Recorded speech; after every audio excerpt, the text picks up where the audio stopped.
Imagine it's the middle of the night. The world is quiet, the lights are dim, and your eyes are starting to feel heavier with each blink. You're tucked in, safe and warm, but your mind is still wandering just enough to take you somewhere else for a while. So tonight, let's drift back to a time that was anything but calm. A time when punishment wasn't just about laws or justice, was about fear, spectacle, and sometimes pure madness. Close your eyes and imagine yourself walking down a narrow, cobbled street. The air smells of wood smoke, livestock, and something less pleasant. People murmur in thick accents. Heads turn as you walk past.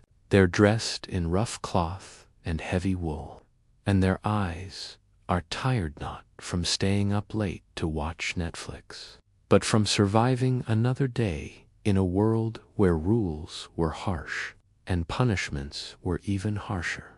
Back then, justice wasn't something that happened behind courtroom doors. It happened right there in the town square, in front of everyone, loud, raw, and unforgettable.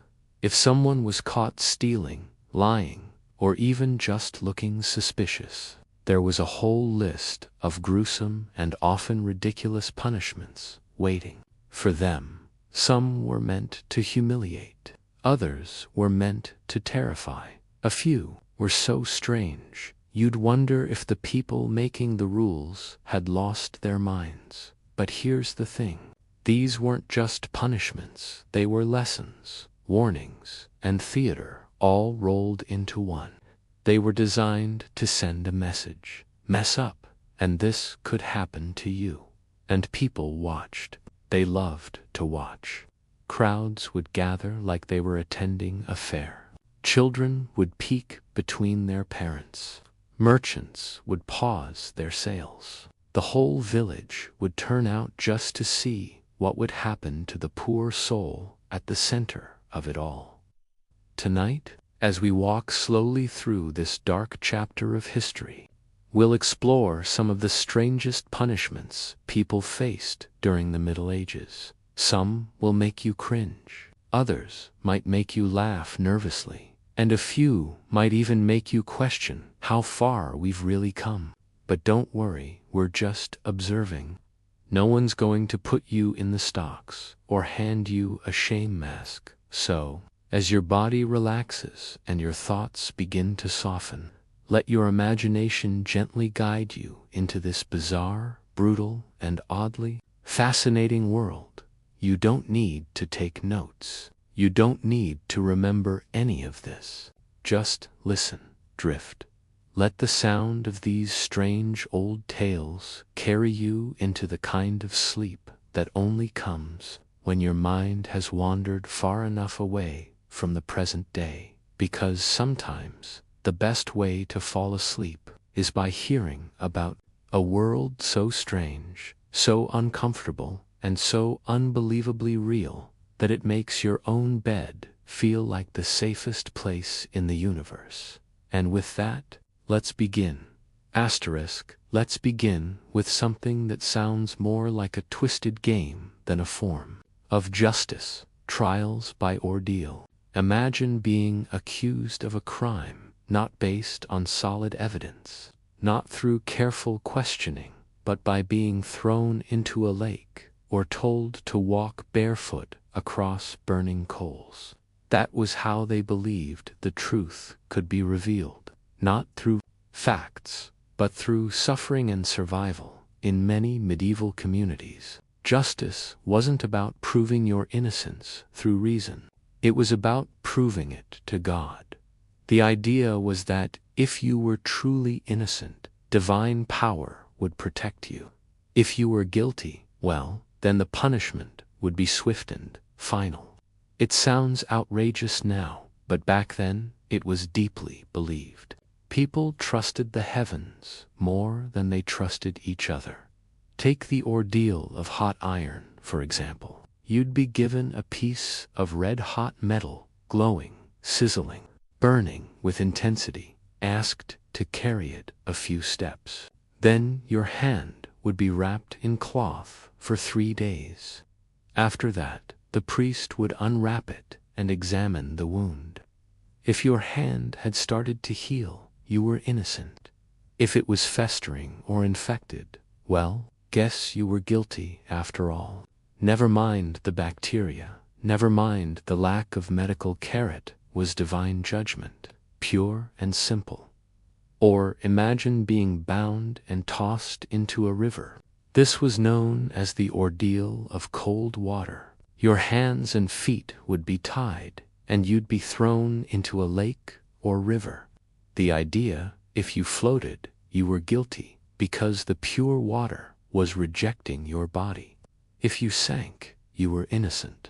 But of course, by the time they pulled you out, that innocence might not mean much anymore.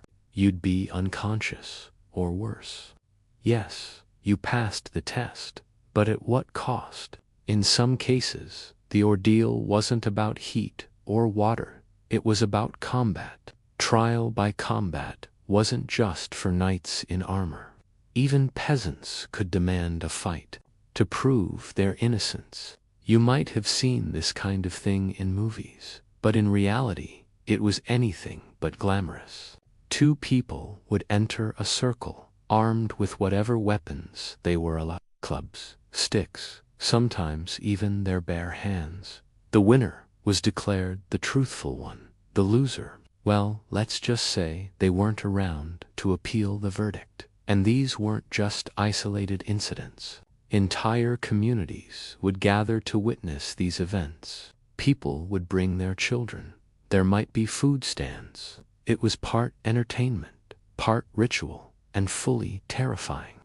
Imagine being accused of stealing bread, and your only chance at freedom was to carry a burning hot iron across the church floor. No lawyer, no jury, just you, pain, and the hope that God was paying attention. One of the strangest things is how normal this all felt back then. For people living in small villages, with no police force, no forensics, no system of appeals, these rituals felt fair. It was a way to place justice into the hands of a higher power. It gave people something to believe in, something to fear, and something to obey. But let's pause for a moment and imagine the fear you'd feel, waiting for your turn. The quiet footsteps of the priest as he approached, the heat radiating from the iron on the altar, the way the crowd would go silent, waiting to see if your hand blistered or bled. That silence might be louder than any scream. It wasn't just a trial, it was a performance. And everyone in town had front row seats. Some believed that certain people, holy men, saints, or even cursed individuals, could cheat these ordeals. There were stories of hands that didn't burn, bodies that floated when they shouldn't, or wounds that healed miraculously overnight. These tales spread like wildfire, adding even more mystery to the system. Were the innocent truly protected? Or were some people just lucky, or clever enough to manipulate the ritual? The truth is, it didn't really matter, because once the ordeal was done, the outcome was accepted. There was no second chance, no appeals, no one asking deeper questions. The crowd would disperse, the priest would nod, and life would move on, at least for the survivors. And that's perhaps the strangest part of all. These weren't just punishments, they were beliefs, entire systems of justice built on fire, water, combat, and fear. We look back now and shake our heads, wondering how anyone could think this made sense. But if you lived in a time where illness was cured with herbs and prayer, where demons were blamed for disease, and where kings claimed to rule by divine right, then maybe, just maybe, trials by ordeal didn't feel so crazy. So the next time you think of a courtroom air-conditioned, orderly, full of laws and lawyers. Try to imagine standing in the cold, surrounded by neighbors, watching as your fate burns in your hands or drips from your soaked clothes. Justice wasn't blind in the Middle Ages. It was brutal, fiery, and soaked in fear. And now, as you let this thought settle in your mind, and your breath slows down just a little more, we'll continue our journey through the bizarre world of medieval punishments. There's still so much more to uncover, and so many stranger, darker corners to explore. Now let's sit down, not on your bed, not on your cozy chair, but on something cold, something sharp, something that doesn't just hold your weight. It punishes you for it. Let's talk about the iron chair. It wasn't just a chair. It was a message, a warning, a sentence written in steel. Picture a heavy, solid metal frame, thick iron legs, a backrest armrest, not knife sharp, but sharp enough to press into the skin, enough to break it slowly as you shift. Because you would shift. No one could sit completely still. Now, imagine being forced to sit in it. You'd be tied down, of course. Tight ropes to hold you against the spikes, not for comfort, but to stop you from escaping the pain.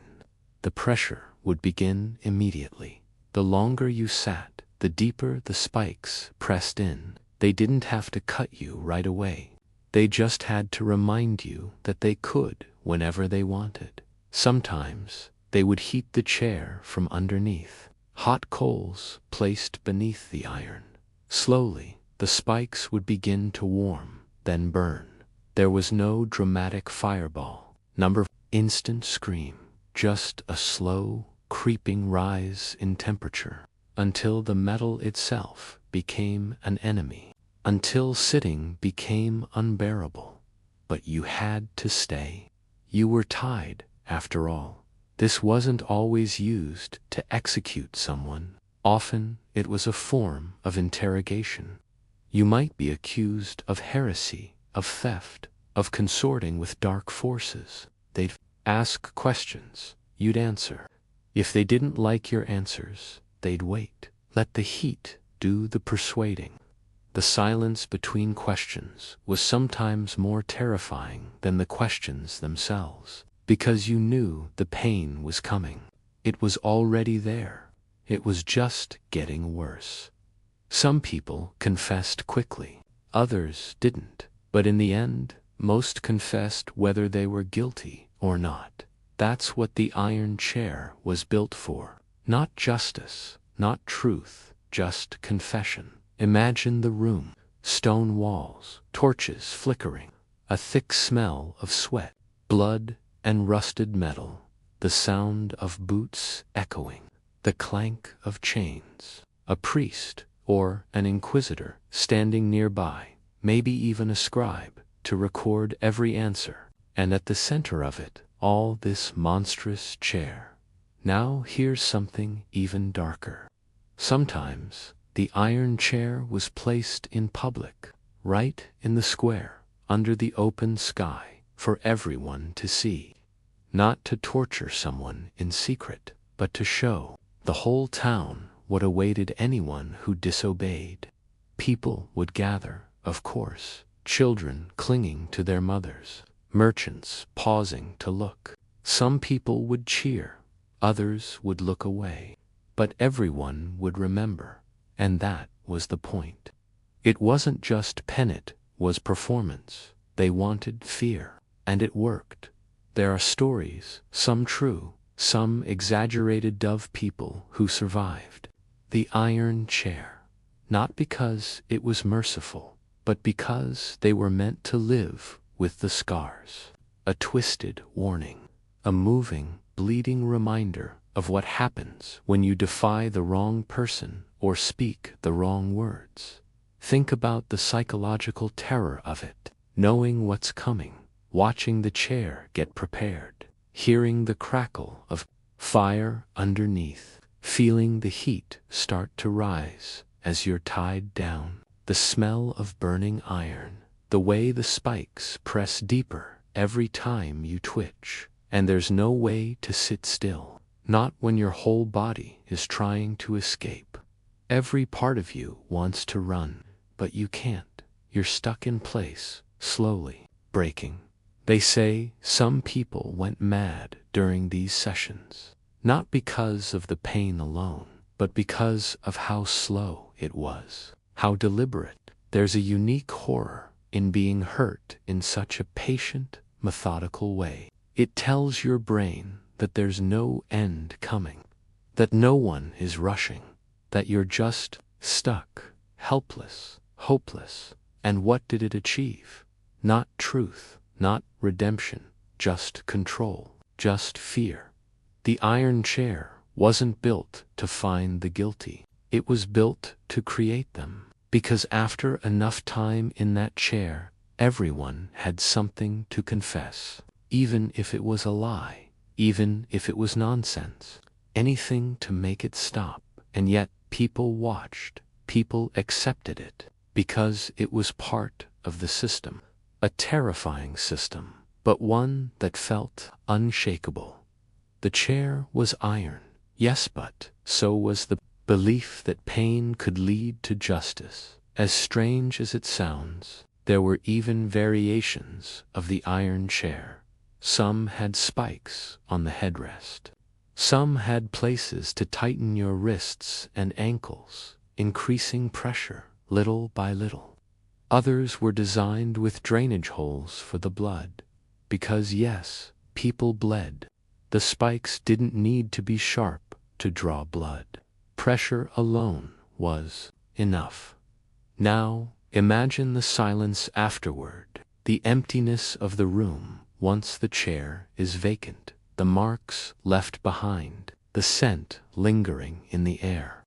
The realization that another name had been added to the long, unending list of people punished in the name of order. And now, as you lie there, safe in your own time, your own place, your own world, you can feel just how far away that iron chair is. It's gone, rusted, forgotten in some museum, or buried in some ruin, but the memory of it lingers. A strange relic of a darker world, one that believed in pain as truth. Let your thoughts fade. Let your mind drift just a little deeper into rest, because the chair is empty now, and the next story is just around the corner. Not every punishment in the Middle Ages was about pain. Some were about embarrassment, pure, soul-crushing humiliation, because sometimes hurting the body wasn't enough. They wanted to hurt your pride, your image, your place in the village. And so they created tools that didn't draw blood, but left scars just the same. Let's start with the shame mask. Sounds innocent at first, almost playful, like something you'd wear to a party. But this was no celebration. These masks were crafted from iron or metal, often grotesque in shape, and designed to humiliate, not hide. Each mask told a story. A liar might wear a long-nosed mask. A gossip might wear one shaped like a pig's face. A drunk might wear something exaggerated, with bloated cheeks or a twisted expression. The design was part punishment, part warning. It told the world what you'd done without a word. They were heavy, not just in weight, but in feeling. Once the mask was strapped to your head, you couldn't look people in the eyes. You couldn't speak properly. Some even had spikes inside the mouth to prevent talking at all. So if you were a gossip before, you wouldn't be after, not with a spike resting on your tongue. And these weren't private punishments. You'd be paraded through the town. People would laugh, point. Children might throw things. Strangers would jeer. It was like turning someone into a walking joke, a public display of what not to be, and that was the whole point. It wasn't about reform. It was about spectacle. Some towns had entire collections of these masks, one for every crime: adultery, laziness, dishonesty, even bad singing. Yes, seriously, some people were punished for singing off-key in church, and the mask they'd wear, shaped like a donkey's head, because in the Middle Ages, shame could be weaponized for almost anything. Then there were the flutes of shame. These were bizarre contraptions shaped like long metal tubes with holes like a real flute butt. Instead of making music, they made mockery. They were clamped around the neck and wrists of musicians who played badly or disrespected their craft. You'd be forced to wear this metal flute, arms locked in place as if playing, and marched through town like a failed performer. People would laugh, not because it was funny, but because that's what they were taught to do. Humiliation became part of justice. Some punishments involved walking through the streets in strange costumes, dresses for men, horns for women, signs declaring your crime. You'd ring a bell as you walked, drawing attention to yourself. Every step was a reminder of what you'd done. Every glance was a wound. The punishment wasn't pain, it was being seen, being judged, being turned into a symbol of failure. And these rituals weren't random. They were carefully planned. The more people saw you suffer, the more they'd fear making the same mistake. That was the logic.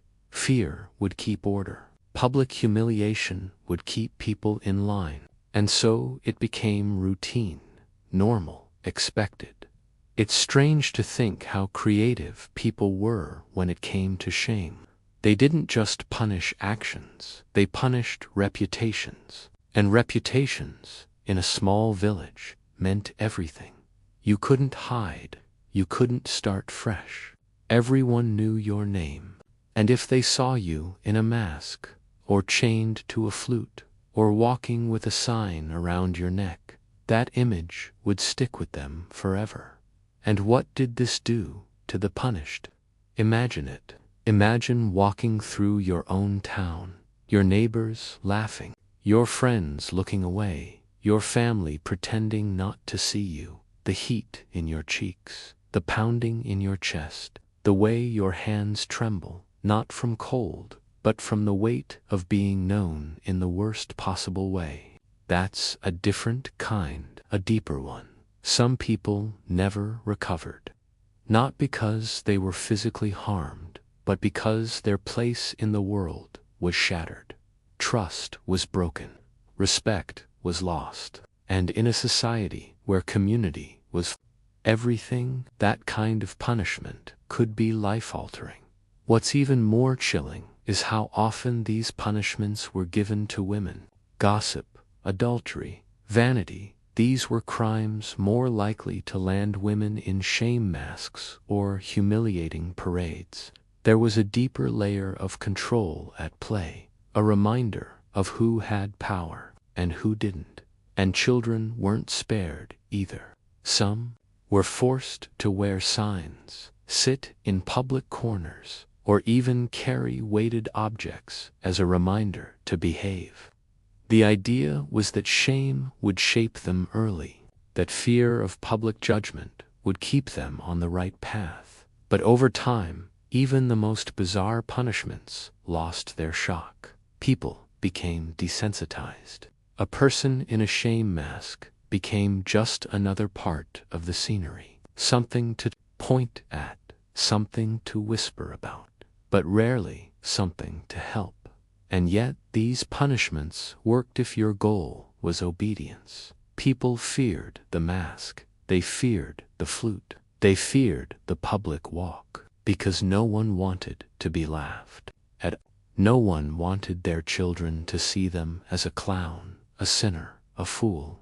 It's easy to look back now and think how ridiculous it all was. But shame is still powerful. Even today, we see it online, we see it in gossip, in rumors, in cancel culture. The tools have changed, but the instincts remain. There's still something deeply human about using embarrassment as a weapon. So as you lie there, eyes closed, drifting gently deeper into rest, think of those strange masks. Think of the quiet footsteps of someone being led through a village. Think of the fear behind the iron, the sweat inside the metal, the silence that follows laughter. And be grateful for warmth, for privacy, for peace. Because in another time, in another place, even the way you talked could earn you a walkthrough. The village, with a spike resting on your tongue. Let's step into the town square now. The sun is rising over the rooftops. People are gathering. Children sit on their parents' shoulders. Vendors are setting up carts, selling hot bread and sweet wine. Everyone's waiting not for a festival, not for a speech, but for an execution. Because in the Middle Ages, death wasn't always private. It wasn't hidden away behind stone walls. It was public. It was loud. It was a performance. And for many, it was the most exciting event of the week. Imagine hearing the town bell ringing, that deep, echoing sound. One chime, then another. You know what it means. Someone's fate has arrived. You don't know their name.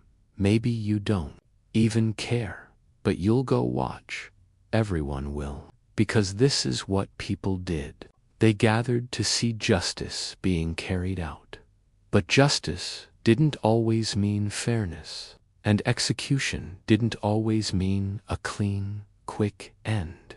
Sometimes it meant drama, pain, suffering. A show that would haunt your dreams if it weren't so normal. Let's start with the scaffold. A wooden platform raised above the crowd. This was where beheadings took place. The accused would be led up the steps, sometimes struggling, sometimes quiet, always watched. The executioner wore a hood, not to hide, but to play a role, a symbol of authority, a symbol of fate. If the person was lucky, the blade was sharp. One swing, it was over. But blades weren't always perfect, and executioners weren't always skilled. There are stories of multiple swings, of heads not severed cleanly, of pain stretching longer than it needed to. And the crowd would react. Some would gasp, some would cheer, others would look away. But no one forgot. Now picture the gallows, a tall wooden frame with a noose hanging down. This was for hanging, the most common form of execution. It was cheaper, easier, but not always faster. Depending on the height and weight, it could take minutes for someone to die. They'd kick, twist, choke, and the crowd would watch every second. Then there were more elaborate punishments. The breaking wheel, for instance. A person would be tied down and their limbs smashed with a heavy iron bar. Bones would shatter. Sometimes they were left on the wheel for hours, or even days, to die slowly. People would throw things, mock, pray, whatever felt right in that moment, or consider being burned at the stake. A slow death, fire crawling up the legs, clothes catching, skin blistering, the smell thick and unforgettable. This was often used for heresy or witchcraft, crimes of belief, crimes of thought. The fire wasn't just punishment, it was a warning, a cleansing. That's what they believed. Burn the sin, burn the soul. But here's what's even stranger. These events were advertised. Town criers would announce upcoming executions. Flyers would be handed out. People would travel from nearby villages just to watch. It wasn't just justice, it was entertainment. There might be music, dancing before, the hanging vendors selling treats nearby, children playing in the background. It all happened side by side.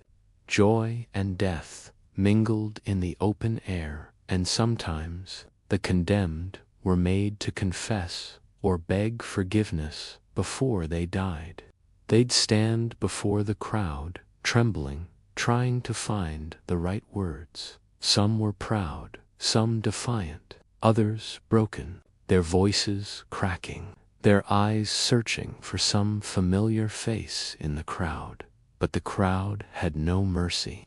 Not here, not now.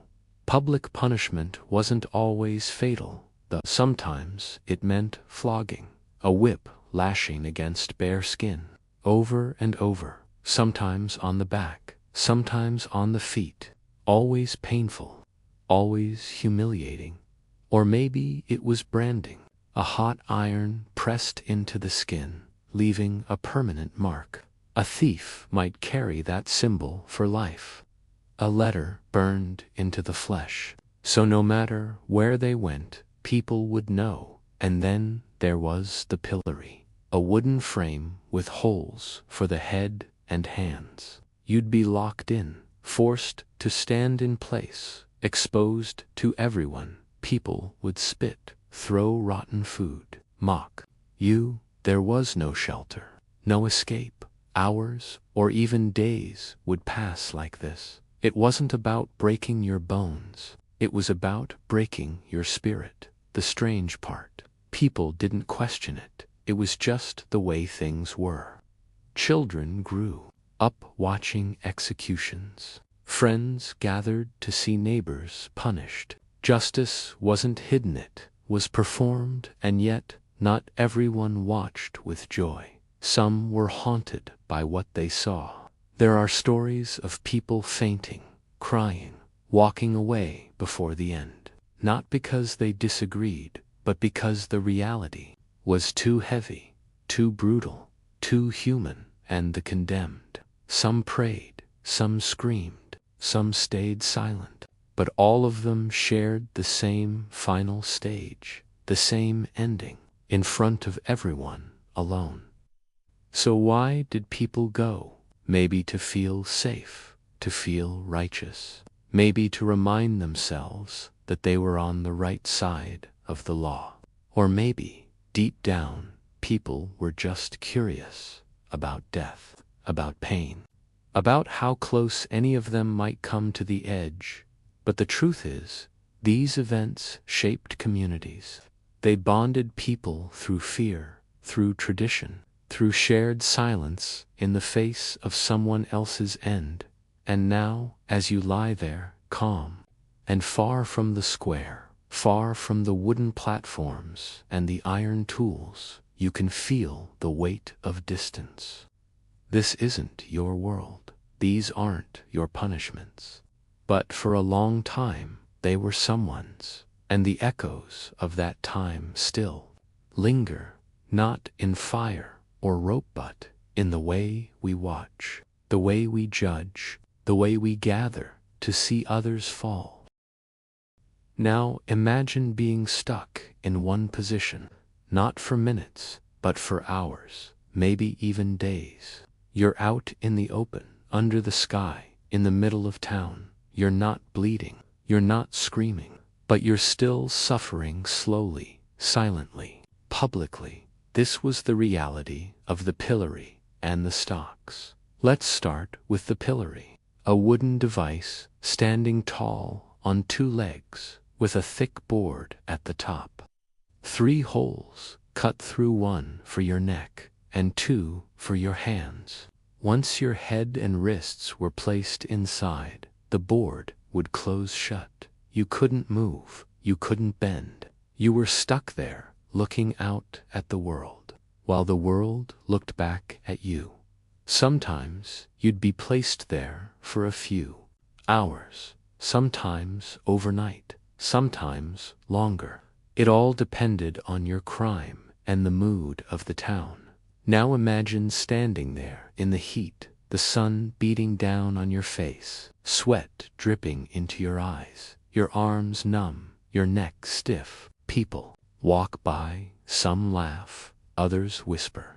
A few throw things, rotten vegetables, dirt, maybe even stones, if the guards aren't looking. Children tug at their mothers, pointing at you. Some just stand and stare, and you just stand there. You can't speak without drooling. You can't wipe your eyes. You can't even scratch your nose. Every ache in your body grows worse with time.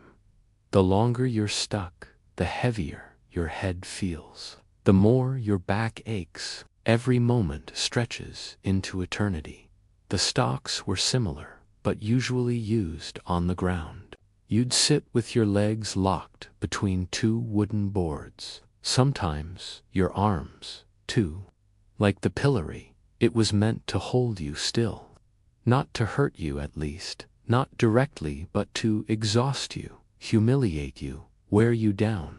It might sound simple, just sitting, just standing. But when your body is locked in place, when there's no relief, no break, no privacy, it becomes torture in its own way. You feel every second. You beg for the time to pass. You dream of movement, of stretching, of lying down, even just once. Again, this wasn't done in secret. This was justice on display. People needed to see you suffer. That was the point. If no one saw it, it wasn't punishment. It was practice. The crimes that led to the pillory or stocks varied. Petty theft, lying, public drunkenness, cheating, disrespecting the church. Sometimes, even something as small as skipping work or insulting a noble could land you there. It wasn't always about the lit, was about obedience, about putting people in their place. And in small towns, everyone knew you. So when you were up there, everyone knew why. No anonymity, no second chances, just judgment baked into every stare. Some people were locked up during festivals on purpose, so the humiliation would be amplified by joy around them, laughter in the air, music in the streets, and you alone, trapped in your own stillness. Others were left out during storms, rain soaking their clothes, mud splashing onto their legs, cold settling into their bones. It didn't matter. The punishment wasn't over until the official time passed, or until someone with power decided they'd seen enough. There were even rules about food and water. Some were allowed to eat, others weren't. Some were protected by guards. Others were fair game for anyone passing by. It depended on the region, the crime, and the day. And when your time was up, when the boards creaked open and you finally stepped out, it wasn't over. Your muscles didn't work right. Your body was stiff, weak, shaky. But worse than that, everyone remembered. Your name, your face, your crime. Even if they didn't say it, they thought it. Some towns had records, written lists of who had been in the stocks, when, and for what. A public memory, a reminder, not just of your mistake, but of the system that caught you, and the shame lingered. People might avoid you. Employers might not trust you. Friends might distance themselves. Even your family could suffer just from the association. But the real cruelty wasn't in the device, it was in the silence. The long, painful quiet of being watched but not helped, judged but not forgiven. It was a lesson taught through stillness. And people learned. They learned to stay in line, to keep quiet, to follow rules of the ridiculous ones, because they didn't want to be up there, not in the sun, not in the rain, not in front of everyone, and there was no defense. You couldn't explain yourself once you were locked in. No argument, no apology, just time. You had to wait it out, knowing that every moment was building your reputation, and not in a good way. What's strange is that, in some ways, this punishment still exists today. Not in wooden boards or public squares, but in the way people are exposed, shamed, and watched online, in the media. The stocks are digital now, but the effect is the same. You're put on display. People judge, people laugh, and you just wait. Hope it passes. Hope people forget. But in the Middle Ages, forgetting wasn't easy, because you didn't just suffer once. You carried it with you, in your posture, in your eyes, in the way people treated you, even after your sentence was done. So now, as your body sinks deeper into rest, as your breath slows, and your mind drifts, think of those who stood locked in place. Think of the quiet suffering, the tired eyes, the aching limbs, the silence that screamed louder than pain ever could. And be grateful for comfort, for movement, for freedom. Because once, not so long ago, those things could be taken from you. For a mistake, a whisper, or the wrong joke at the wrong time. Let's walk into a colder part of history now. Not because of the weather, but because of the fear. A kind of fear that turned friends into enemies, and whispers into death sentences. This is the world of witch trials. A time when being different, too quiet, too loud, too clever, too strange could cost you your life. And the way you died, fire, a stake, a crowd. It didn't start with proof. It started with suspicion. Someone's cow died. A child fell sick. The crops failed, and people needed a reason, someone to blame. And often, that someone was a woman, an old woman, a widow, a healer, someone who lived alone, someone who knew herbs, someone who didn't quite fit. They called her a witch. Now imagine waking up to a knock on your door. A priest, a judge, a soldier. They're not asking, they're taking. You're dragged from your home, your neighbors watching in silence, or pretending not to see. And you know once they've accused you, you don't stand a chance. You're taken to a dark room. Maybe it's a cellar, maybe a church basement. You're told to confess. Confess what? That you spoke to the devil, that you cursed a child, that you flew at night, turned into an animal, poisoned a well. The accusations are wild, impossible.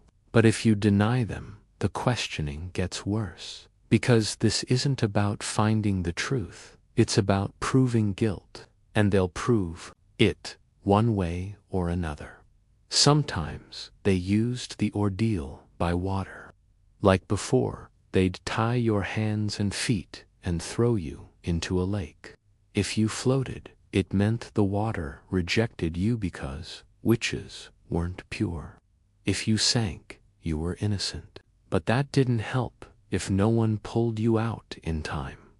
Other times, they'd search your body for a witch's mark, a freckle, a mole, a birthmark, anything strange.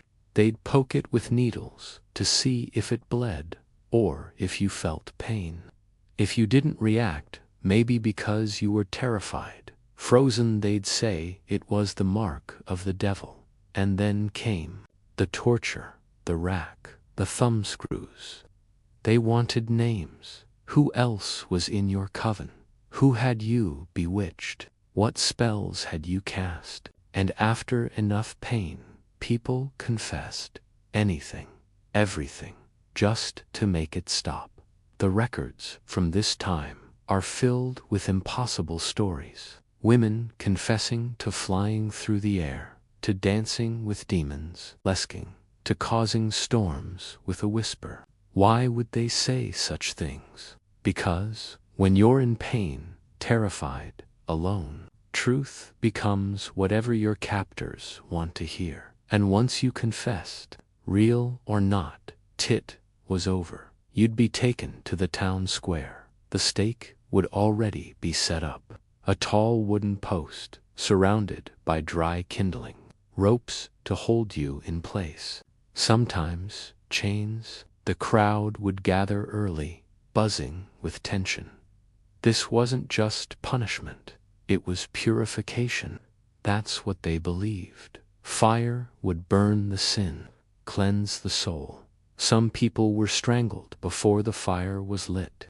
Others were burned alive. The flames creeping up slowly, the smoke filling their lungs before the fire touched their skin.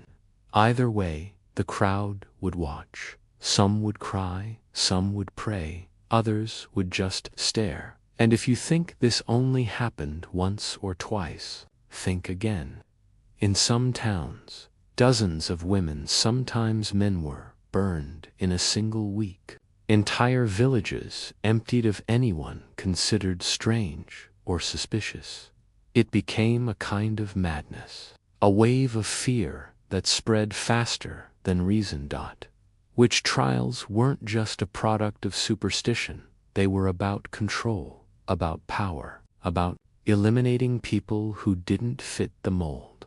And once that fear took hold, it was hard to stop. Even if you tried to defend someone, say they were innocent, beg for their life, you risked being accused yourself. Guilt spread like smoke. No one was safe. Not really. And when the fire burned out, when the ashes cooled, life went on. The crowd went home. The next morning, bread was baked. Children played. The town returned to normal, except one person was missing, erased, not just in body, but in memory. It's chilling to think how easy it was, how fast suspicion became death, and how many people believed they were doing the right thing, that they were saving their community, protecting their faith, doing God's work. But underneath it all was fear, fear of the unknown, fear of women who didn't obey, fear of nature, fear of difference. That fear, when mixed with power, becomes deadly. Now imagine being that woman, standing at the stake, your hands tied, smoke rising, hearing the murmurs of the crowd. Some faces you recognize, others are strangers, but no one steps forward. No one saves you. Your story ends in fire, but the memory of it that stays in the silence of the people who watched, in the nightmares of those who lit the flame, in the history books that tried to explain it all away. So, as your eyes grow heavier, as the weight of these stories sinks in, let your mind drift far from the fire, far from the crowd, far from the fear. Let it drift to a place where belief isn't dangerous, where questions don't cost lives, where difference isn't a death sentence. Because once, not so long ago, fear turned ordinary people into executioners, and the wind carried the ashes of the innocent across quiet, watching towns. Now, let's step into one of the strangest corners of medieval justice. A world where not only people were put on trial, but animals too.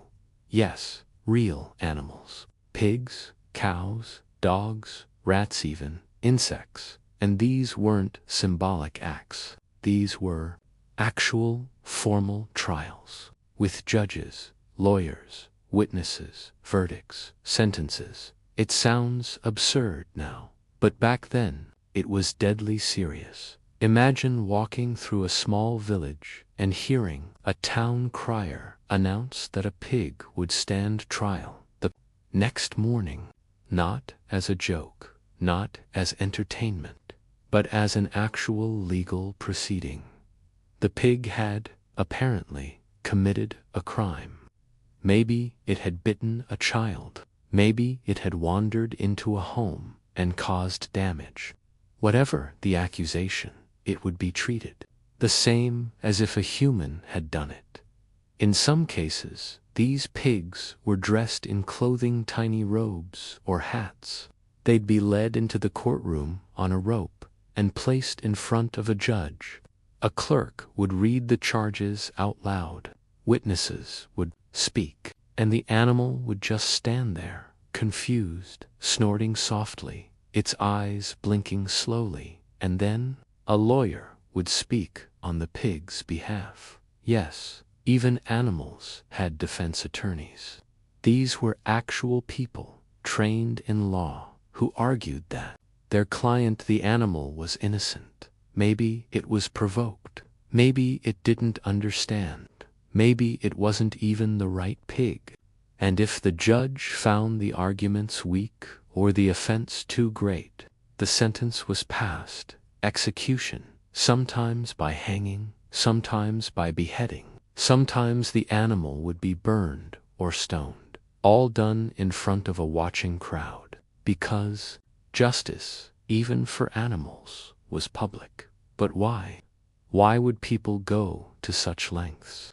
It came down to belief. In many parts of medieval Europe, people believed that animals could be agents of evil, that the devil could speak through them, that if an animal committed a crime, it wasn't just a mistake, it was a spiritual offense. And spiritual offenses needed cleansing, not just through prayer, but through punishment.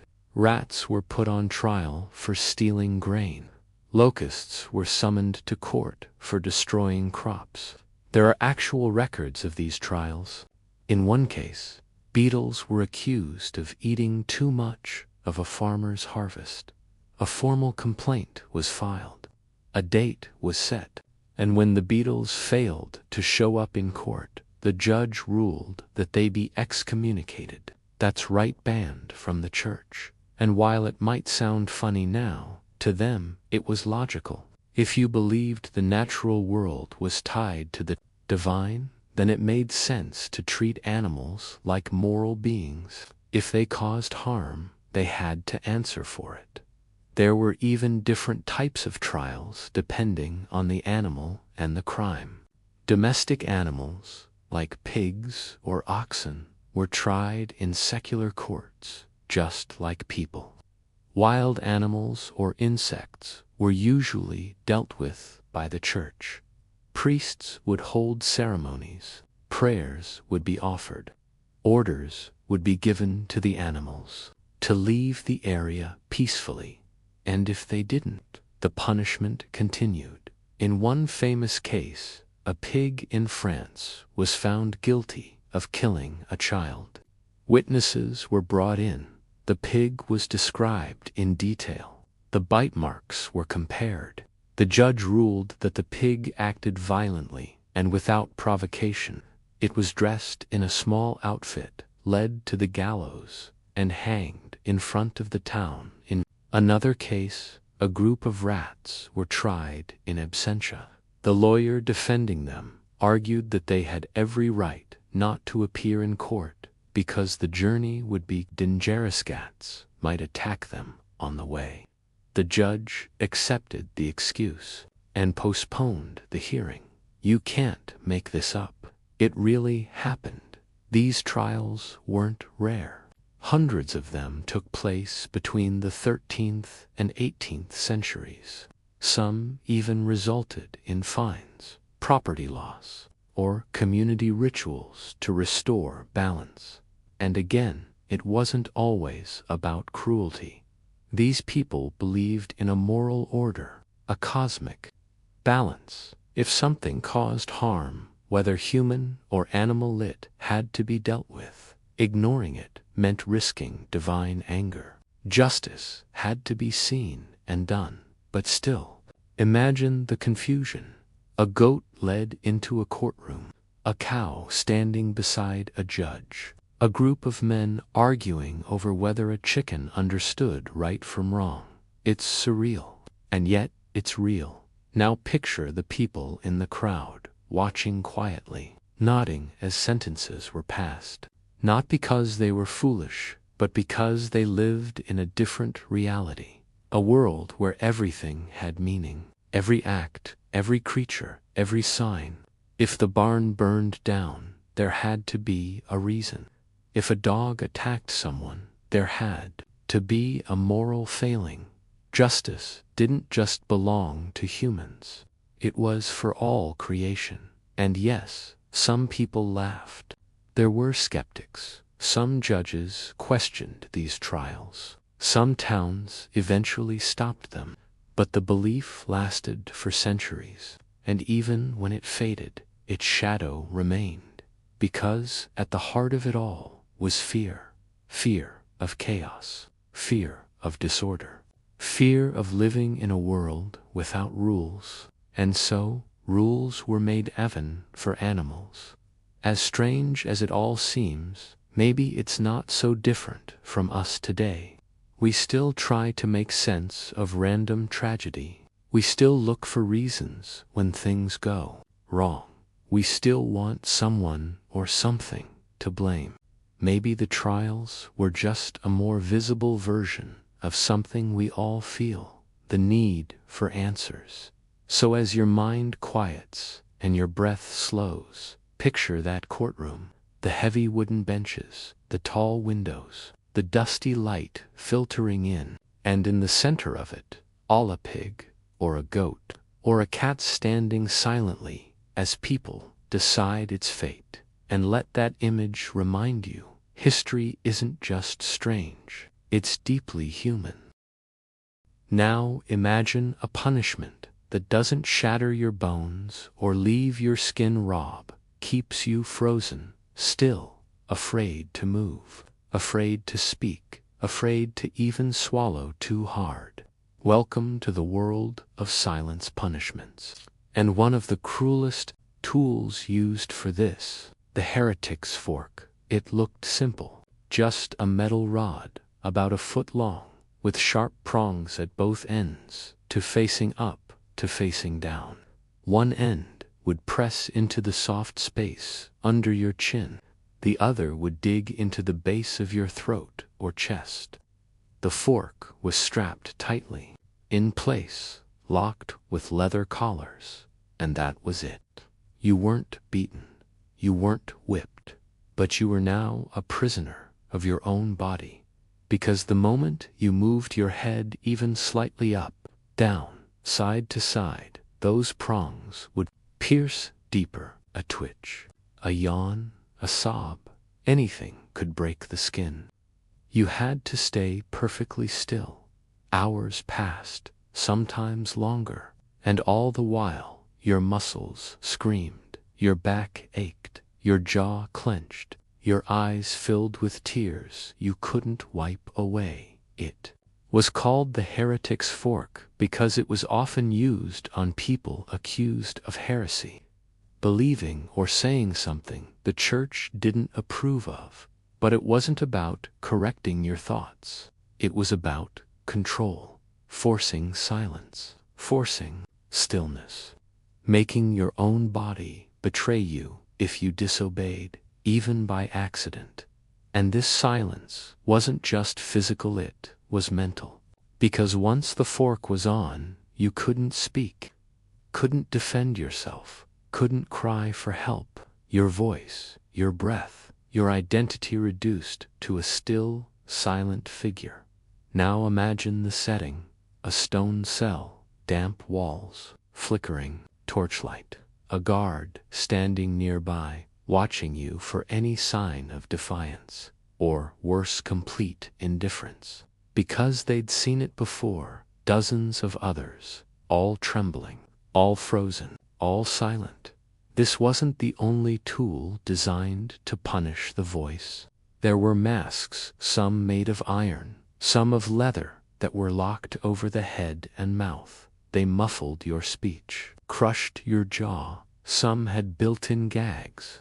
Others had sharp metal pressing into your tongue if you tried to talk. These weren't meant to kill. They were meant to humiliate, to isolate, to take your words away. In a world where your words could be seen as dangerous, where speaking out could be labeled treason or blasphemy, silencing you became a weapon, and the punishments reflected that fear. Even outside of prisons, the idea of forced silence was common. Some towns had rules. If you spoke during certain religious services, you could be fined or punished. If you questioned a noble, you could be gagged in public. If you spread rumors, they might lock your mouth shut with iron. There's a device known as the scold's bridle, a terrifying mask with a tongue-pressing plate inside. It was used primarily on women accused of nagging, gossiping, or speaking too much. The metal piece would rest on the tongue, sometimes with spikes. If you tried to speak, it would dig in, not deeply enough to kill, just enough to cause pain, to remind you that silence was expected. These weren't just punishments, they were messages, warnings to everyone else. Speak out, and this could be you.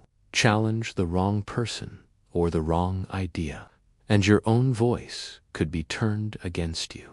But silence did more than hurt. It isolated. Imagine wearing a fork or a mask, surrounded by people, unable to speak. People might whisper about you. Children might point.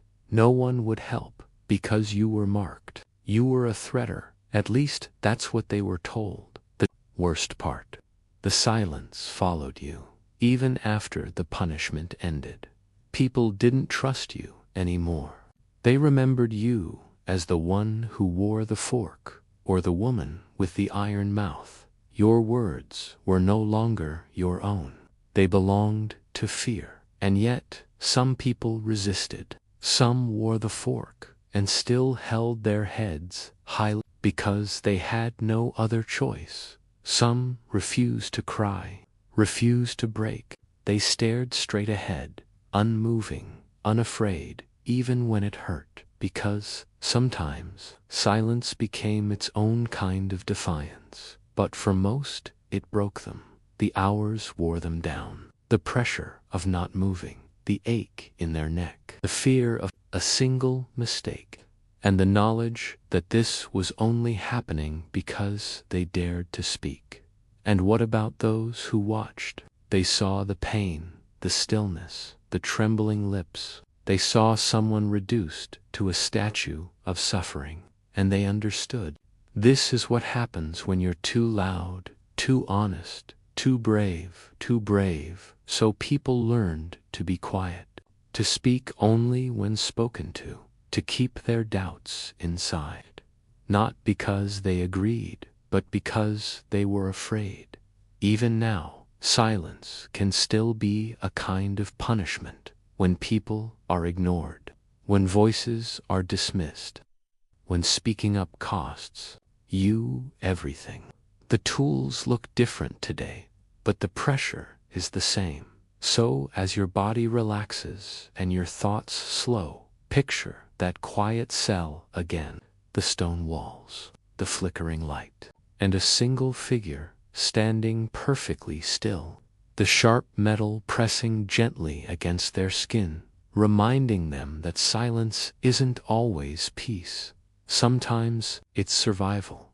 Let yourself breathe freely, speak freely, whisper if you want to, because tonight your voice is safe, your words are your own, and the fork is just a forgotten piece of iron buried deep in a darker time. Now descend with me down the cold stone steps, deeper into the earth. The light grows dimmer, the air thickens, the walls sweat with moisture. You're entering the dungeon of a medieval castle, a place hidden beneath beauty, beneath feasts, and music and courtly manners. Was a world built for pain, silence, and control. These weren't places built for reform. These were places meant to break you. At first, it might not seem so bad, just a narrow hallway, just a heavy door, just a room. But once you're locked inside, everything changes.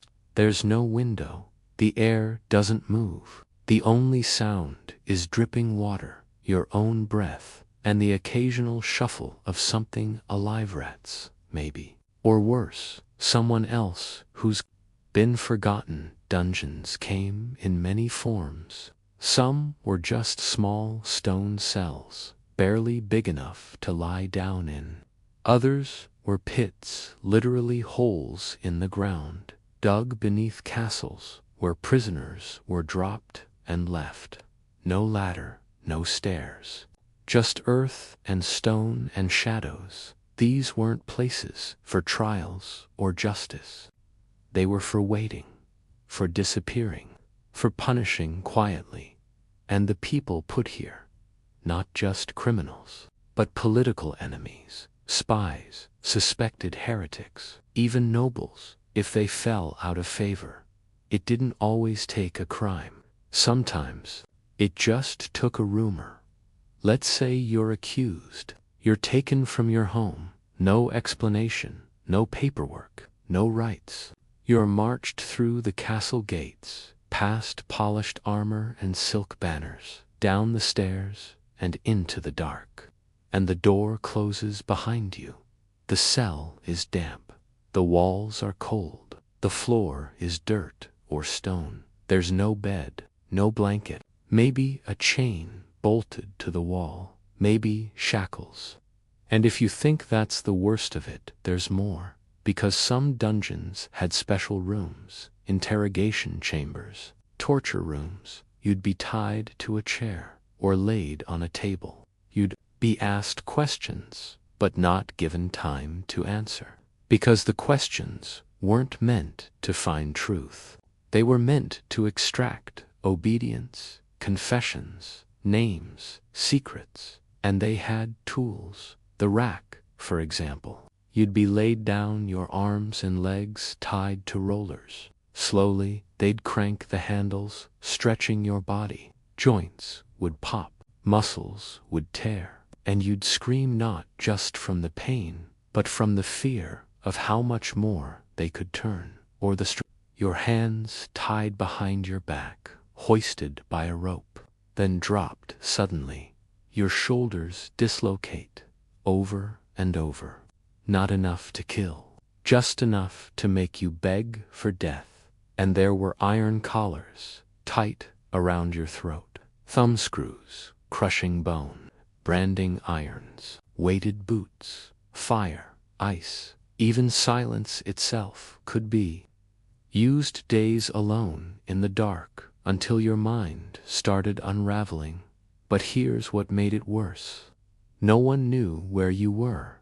There was no public record, no message sent to your family. People disappeared into castles and were never seen again. You might hear other prisoners, though, a cough from another cell, a sob, a whisper through the cracks in the wall. But you'd never see their faces, just voices floating in the dark. And the guards. Some were cruel, some indifferent, some were just following orders. But none of them were your friend. You weren't a person to them. You were a body in a room. Food came once a day if you were lucky. A crust of bread, a bowl of watery soup, pushed through a hole in the door. You learned not to ask questions, not to make noise, just survive. And days blurred into nights. There was no light, no time, just your thoughts, your memories, your regrets, and the waiting.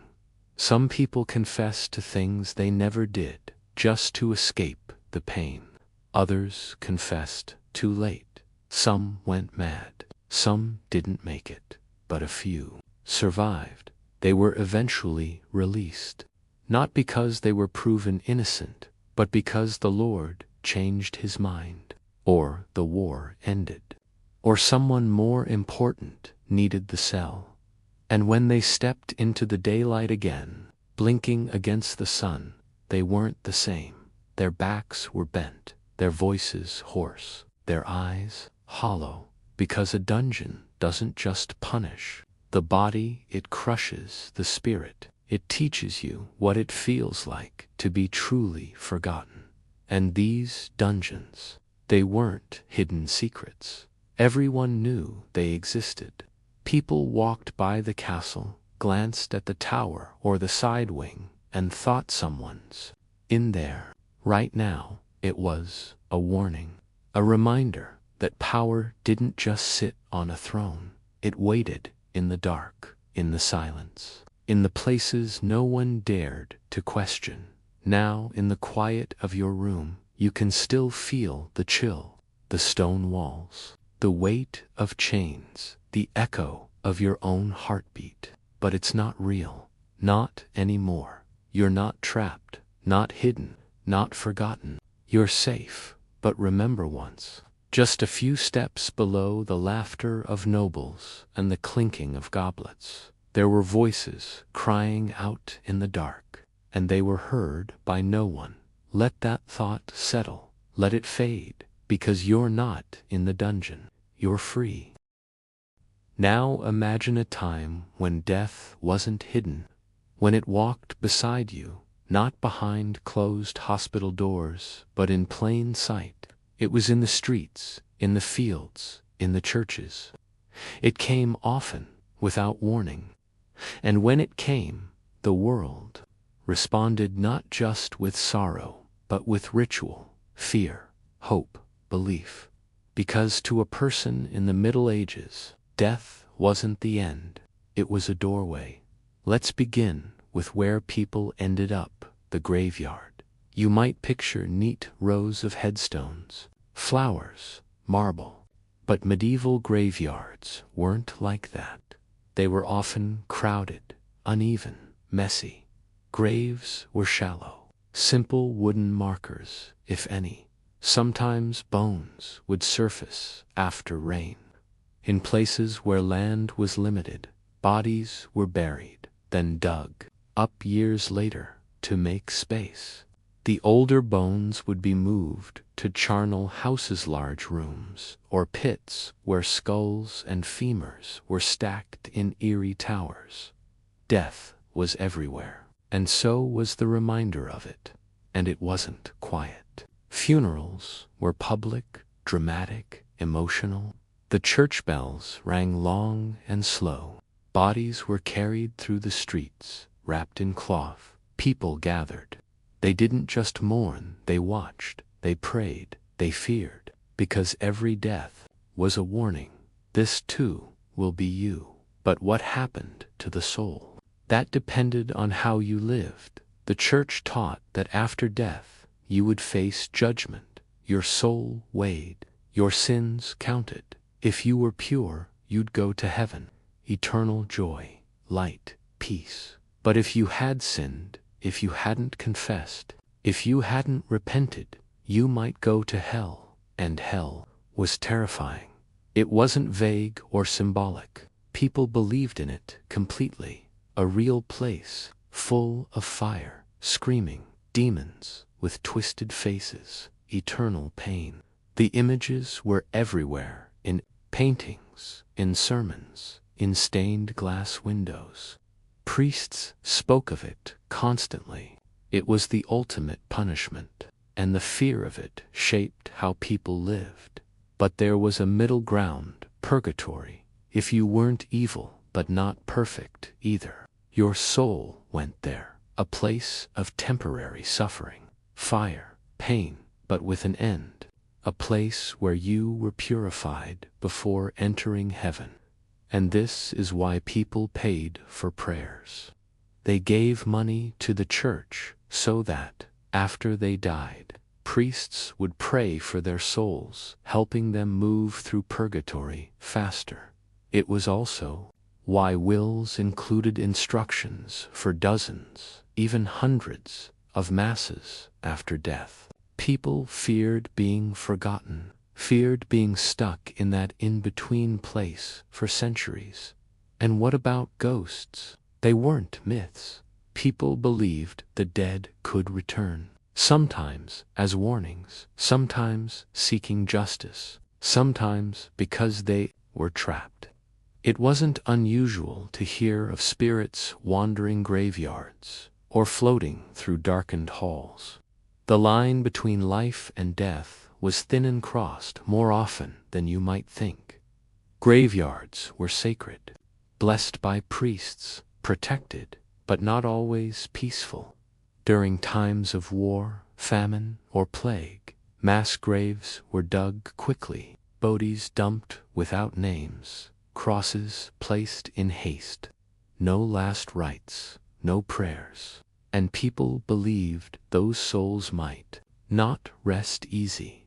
This fear led to strange practices. Some people were buried with protective charms, crosses, herbs, even coins placed on the tongue or eyes. Others were buried with their mouths tied shut, or with rocks pressed into their jaws to stop them from returning. Vampires weren't just stories. In some villages, if a body was suspected of rising from the grave, it would be dug up, mutilated, burned. People were terrified of the restless dead, but there was also comfort. The church promised that if you followed the teachings, confessed, repented, gave alms, you'd find peace. Heaven was painted as a garden, a place of music, of reunion with loved ones. And that belief, as strong as the fear of hell, gave people hope. Children learned about death early. They saw it often. They didn't hide from it. Instead, up with a deep sense of its reality. And that shaped how they lived. They married young, worked hard, prayed often, because they didn't know how long they had. Art from the time shows this obsession. Skulls carved into buildings, skeletons dancing in donks, macabre murals reminding rich and poor alike that death comes for everyone. No one escapes it. Kings, priests, peasants all end up in the same ground. But there were also personal beliefs, folk traditions. In some regions, people believed the spirit lingered for 3 days after death, so the body wasn't left alone. Candles were kept burning. Windows were opened to let the soul fly free. Mirrors were covered so the dead wouldn't get trapped inside. And if you died during certain holy days, people believed your soul traveled faster. If a dog howled near your house, it was a sign. If a bird flew into your window, it was an omen. These beliefs weren't written in church books, but they were real.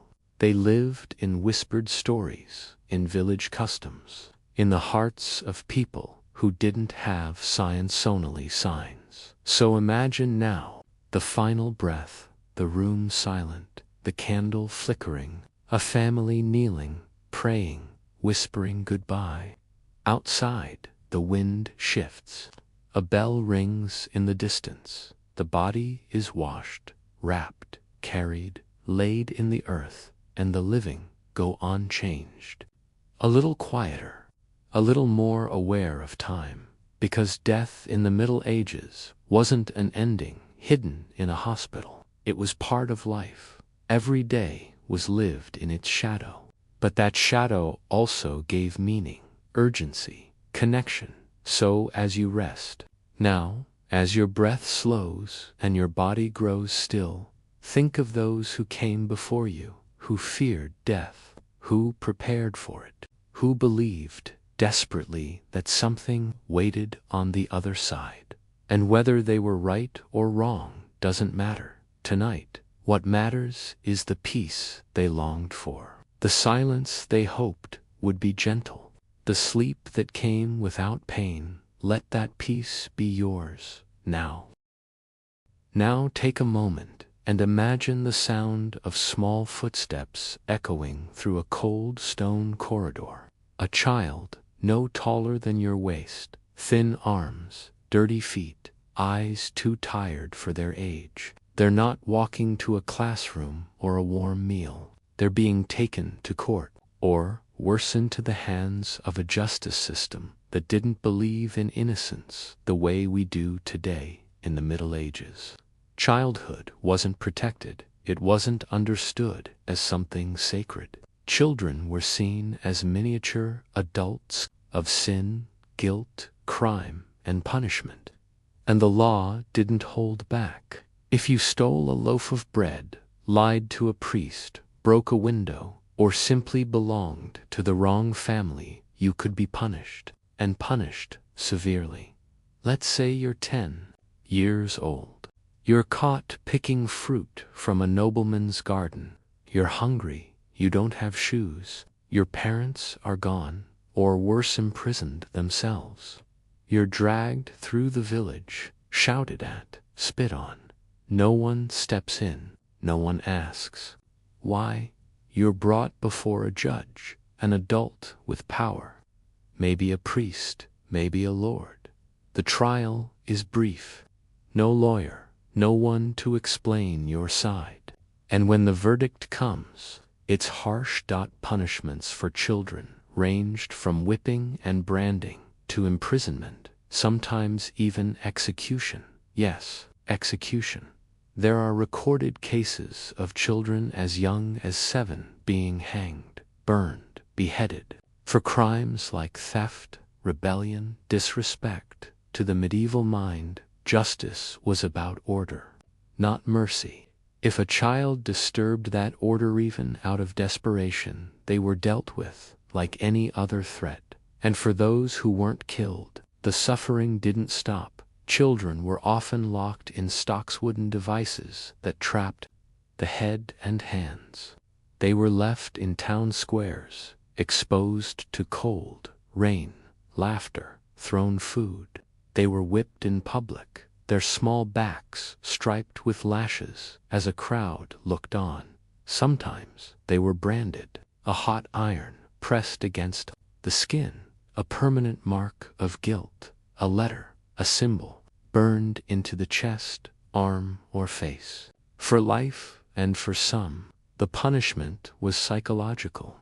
Imagine being taken to a monastery at age 8, not for schooling, but for penance. You were made to kneel on stone floors for hours, to fast for days, to recite prayers until your voice broke. Not to teach you love, but to beat sin out of your soul. The most tragic part: many of these children weren't criminals. They were orphans, runaways, abandoned by families who couldn't feed them, picked up by guards, labeled as thieves or beggars, and punished for simply existing where they didn't belong. Others were punished because of their parents. If your father was a traitor, your name became a curse. If your mother was accused of witchcraft, you might be tortured for inheriting her evil. And the torture, it wasn't always lighter because of age. Children were stretched on the rack, tied to posts, and whipped, locked in tiny cells, alone. In silence, some were subjected to sleep deprivation. Others were forced to watch others be tortured, told they'd be next. There were devices scaled down for smaller bodies, thumbscrews, iron shoes, even masks placed over a child's face to force silence and obedience. And all of this was called justice, but not everyone agreed. There were voices quiet, ones who questioned it. Some monks wrote about mercy, about children needing guidance, not pain. A few towns tried to create safer spaces, but they were rare, and the system was stronger. You might wonder, why didn't people stop this? Because suffering was normalized. Death was common. And in a world ruled by fear, sin, of hell, of social chaos, discipline was everything. And so, even a child could be seen as a threat. Some parents even consented to the punishment, believing it would save their child's soul, that it would keep them from worse fates in the next life. Others simply had no choice. And what about the children who survived? They grew up with scars, visible and invisible. Many never trusted again, never smiled. They became hardened, quiet, afraid to speak, afraid to dream, because dreams didn't belong in stone cells or under a whip. But still they lived. Some escaped, ran to forests, joined wandering bands, found new names, new lives. Some became caretakers themselves, vowing never to repeat the cruelty done to them. Others became part of the same system because it was the only power they'd ever known.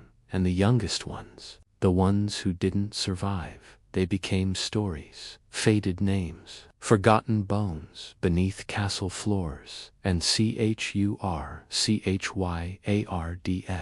But tonight, they're remembered not with noise or fanfare, but with quiet, with thought, with the recognition that their pain mattered, that their lives, however short, meant something. As you rest now, feel the contrast, the softness of your pillow, the warmth of your bed, the silence that doesn't hurt, the darkness that doesn't punish. And know this, we've come far, but not by forgetting, by remembering. So sleep gently, for the ones who never could. Now imagine a man walking through a crowded square. People part like waves around him. No one touches him. No one meets his gaze. He's not sick. He's not cursed. But they act like he is, because he carries something with him that everyone fears. Not a sword, not an axe, but death. He's the executioner. He doesn't wear armor. He's not a soldier, but his hands have ended more lives than most warriors ever will. And yet, despite his importance, he is feared, hated, and utterly alone.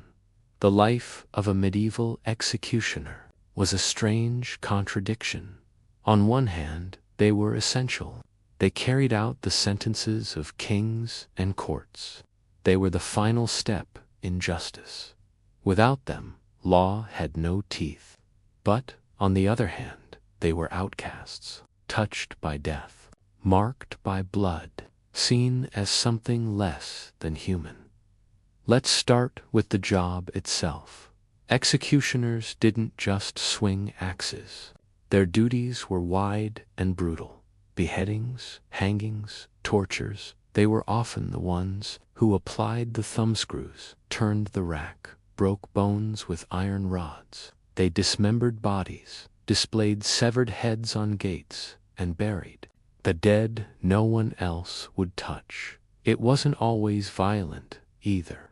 They handled branding criminals, whipping thieves, cutting off ears or fingers. If a punishment involved pain or public shame, chances are the executioner was there. And it wasn't always quick or clean. Beheadings could go wrong. If the axe wasn't sharp enough, or if the criminal moved, it might take several swings. Hangings didn't always snap the neck. Sometimes the condemned would twitch and gasp for minutes. The executioner had to stay calm, finish the job, and keep the crowd under control.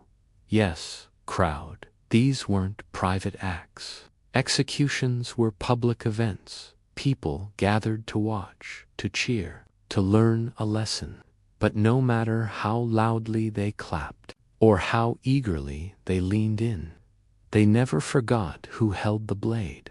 The executioner was never one of them. He couldn't live inside the city walls in many towns. He had to stay on the outskirts, his home marked, his family shunned. People didn't want to touch him or anything he touched. Merchants refused to sell him food. Priests hesitated to give him blessings. Even children were told to stay away. Some executioners wore hoods not to hide their identity, but because people didn't want to see their faces. Others wore special clothes when they worked. Dark leather, heavy boots, sometimes with a symbol on the chest, a skull, a sword, a cross, not as fashion, as a warning. And how did someone become an executioner? It wasn't usually by choice. Sometimes it was inherited, passed down from father to son, a cursed family trade. Other times it was offered to a prisoner your life in exchange for taking up the axe. And once you took the role, there was no going back. Even if you performed your duties with precision, even if you were respected by officials, you were never truly free. The job defined you, controlled you. But here's the strange part: executioners had their own power. They were feared, yes, but also obeyed. If an executioner walked into a tavern, people moved. If he spoke, people listened. He knew secrets, what really happened behind the walls of courts and castles. He heard confessions. He saw fear in the eyes of the powerful. Some towns gave executioners perks: free housing, tax exemptions, extra food, because without them, justice couldn't function. And they were skilled. They trained. They knew anatomy. They knew pain. They didn't just kill. They performed, because executions were rituals. There was a process, a rhythm. The condemned was brought forward, the crime announced, prayers offered. The executioner stepped forward, a nod, a word, and then the act. Clean, if he could manage it, swift, dignified, if possible. Sometimes he spoke to the prisoner, gave comfort, or asked for forgiveness. Because many executioners weren't cruel. They didn't enjoy the killing. It was just the role they'd been given, a role that haunted them. Because even if they were skilled, even if they were careful, the faces never left them. At night, in the quiet, the crowd was gone. The cheers faded, the coins counted, but the eyes of the condemned remained.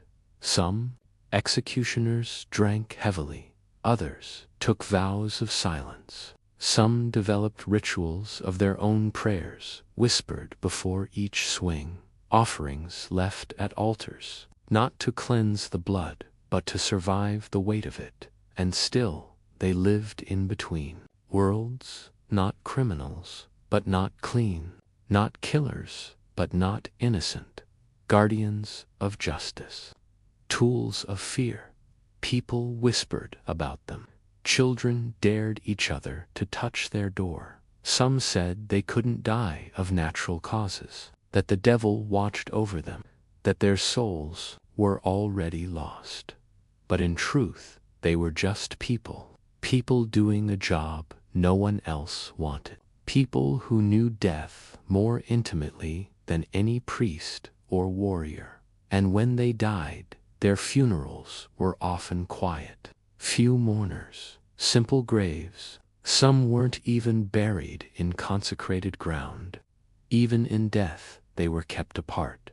But some towns remembered. Some whispered their names with respect, because without them, justice, flawed as it was, would have no end. No fear, no final act. So now, in the stillness, think of that man in the square, standing alone, cloak heavy with rain, eyes tired, hands steady. He's not a monster, he's a mirror, reflecting what society is willing to do when someone must do it.